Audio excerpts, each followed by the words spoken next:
Hello and welcome along to another episode of Robin and Jane in the Stalls. This time we've been to see something very, very special. It's a show that we've been waiting for a long time. We've been waiting for it to leave the West End and head out onto the road. We're talking about Tina Turner, the musical. It has arrived in Belfast for a massive 3-week run.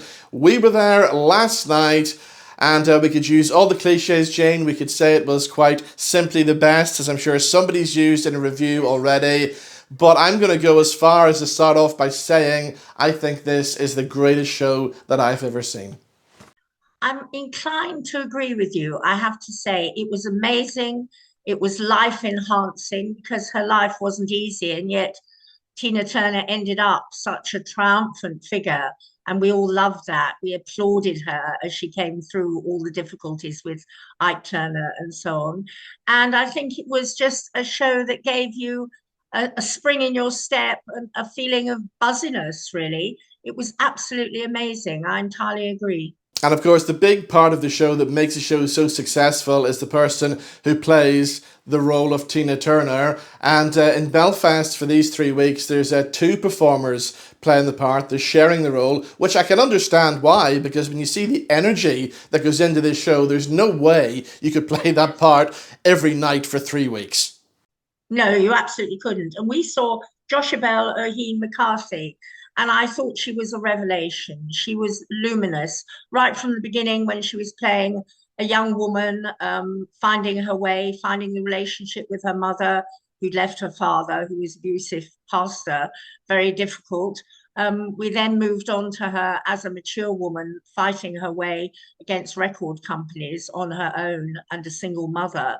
And she was magnificent as that. And then at the end, she was just a triumphant star, the chanteuse who had the world at her feet, and deservedly. When you heard those vocals, she sang beautifully. This was in no way a tribute, Tina. No, and I've seen numerous dodgy Tina Turner tributes over the years. This is not a Tina Turner tribute, and she is not a Tina Turner impersonator. No, not at all. It is a reinvention, I think, a retelling of this important story. And it was very nice. At one point, she's described vocally as James Brown in a skirt. And I rather like that. I thought I'd take that. And of course, it is a jukebox musical as well, so you get nearly all of Tina Turner's fabulous back catalogue. You get everything from Nutbush City Limits to the Ike and Tina Turner hits, right through to when she releases What's Love Got to Do with It. Few surprise songs in there as well. I was always a fan of the Tonight song that she did with David Bowie. That song plays a big part in this as well. And even Open Arms, which was a later hit for Tina, her assistant sings that in the show and sings it very well. She sings it very well, and they had a very tender relationship. I wondered about how far that went, actually. I don't know. There were occasional rumors about Tina Turner, as there are about so many stars and their private lives. I quite liked the voice of Kyle Richardson as Raymond, her early Yeah. boyfriend, and the father of her first son, when they sang Let's Stay Together. He had a lovely voice, and I thought he was slightly underused. He could have been in a more significant role. He was. Now, another standout moment for me, and a surprise moment for me as well, is when they gave Ike Turner the song Be Tender With Me, Baby, and he kind of makes that his own and really strips it back, and it really is quite an emotional part in the show. He did make that his own. He did very, very well. I'm just looking up the name of the singer and the actor. David King Yombo, that's him who played Ike. Yes, that's it.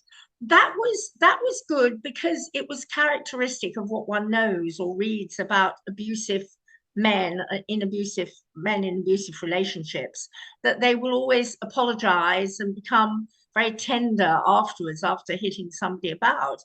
And indeed, we saw this, and it was deeply shocking. And it's quite interesting that right at the end, when all the actors came on, Ike was roundly booed by the audience, who had believed in him to that extent. And yet, we mustn't be unfair on him because musically, he discovered her, he created Tina Turner, and he wasn't really given his credit as the exponent, the early exponent of rock and roll, sort of pre Elvis, really.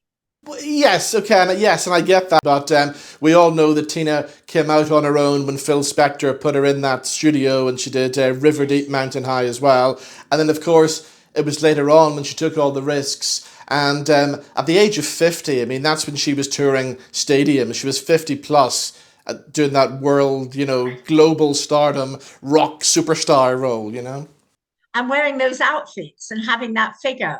I mean, absolutely amazing and inspiration to us all, I think you would have to say. But I love the way the songs were woven into the narrative very skillfully. And yes, you mentioned Phil Spector, and I thought that was a very good scene where he teaches her how to sing properly when I was a little girl, the beginning to that. And he is really telling her to trust that incredible instrument, her powerful voice, and to go for it more or less straight with what she has, and she has everything to give. And this is the bit where I'm going to give a shout out to one of the members of the audience now. The lady who was sitting behind me last night, who was such an annoying person to have sitting behind you during this show. The minute Tina's on stage, Phil Spector puts her in the studio, and you start hearing the start of River Deep, Mountain High. This woman behind me, all I hear is her going, "When I was a little girl." And I felt like turning around and saying, "What are you doing, love?" At the top of her voice. I know. I know it was distracting, that and the rustling of sweetie papers, which And is as a well, constant irritation. I want to mention the other guy in the audience as well who thought he was hilarious. When it comes to one of the most emotional parts of the show, you've all seen it in the movie, when Tina's been beaten by Ike, she eventually leaves him, and she finds herself on the street, and she has to find a hotel to stay in for the night because she's got a gig the next night. She has no money, and the hotel guy kindly gives her the room for the night. That scene was so emotional on stage last night, and in the middle of it, there was this idiot in the audience who thought he was clever, thought he was funny, and shouts out, "Tina, come and stay at my house." Well, do you know what? You were neither clever, you were neither funny, and you were just, I'd love to tell you what you were, but I'm glad Alan Meebam has written about this in his theatre review as well, the disrespect from some of the members of the audience last night. These performers are amazing on stage, and disrespectful to the audience members who've paid a lot of money to come and see this show as well. No, absolutely. But I have to say, it was a poignant moment, and she kept right on with star quality. And so, what could have been totally disruptive, and it was disruptive. You're absolutely right. It wasn't nearly as bad as it might have been because of the way it was handled. That she powered on, and I thought that was very good and very impressive. And of course, another standout moment for the show as well is the end of the show, which really surprised me because I've been lucky enough to see Tina Turner live in concert. And at the end, when she comes on to do Simply the Best, they recreate a stadium show. The production, the lights, the sound, the band. And of course, Jocelyn herself coming on doing that. What energy, what a performance at the end. Oh, that was absolutely incredible. I mean, never have Belfast standing ovations been more deserved. I think we can safely say here that we were on our feet more than once. I mean, you wanted to be clapping, and yes, I'm afraid at that point you did want to be singing along. Which you can because you're at a rock concert. Yes, yes, you are. We were at a rock concert at that point, and she gave us extra value. She gave us two or three songs at the end, which were absolutely magnificent. And what was good, as I said before, is that it just wove together like a very interesting narrative of a life. And we heard about her Buddhist chant. We didn't hear too much about that, about transition from being a Baptist in a rather mean church, it seemed, to being a Buddhist, with her lovely chant, but that was fed into the mix. And the only clunky intro to a song maybe was when she did ask one of her boyfriends, I think that was the new young man in her life later, what's love got to do with it? But apart from that, they avoided the obvious, actually, I think it's fair to say. They did, yeah. Now, there's two other people I just want to mention as well. The first one is the actress who played her grandmother, I thought was absolutely brilliant. And the other person who deserves a mention as well is young Anna May. What a voice that kid has, and that kid is destined for West End stardom. Oh, absolutely, no question. But you're right, the granny, Claude East, she sang Don't Turn Around very, very beautifully, very soulfully, and it worked very well. And the little girl, whose name we ought to give, but I haven't got to hand, is absolutely brilliant. Yes, she is totally a star turn, a star in the making. Okay, well, it's time now for us to make up our final decisions on Tina the Musical, which runs in Belfast at the Grand Opera House until the 24th of May. There's still just limited tickets left for this show as well. And straight after Belfast, it's moving on to Dublin, where it's going to play until the 14th of June as well. So you might be able to catch it down there. As I said at the start of this show, I thought it was the greatest thing that I've ever seen on stage. In fact, Jane, it was so good, I'm going to go back to see it again before the end of the Belfast run.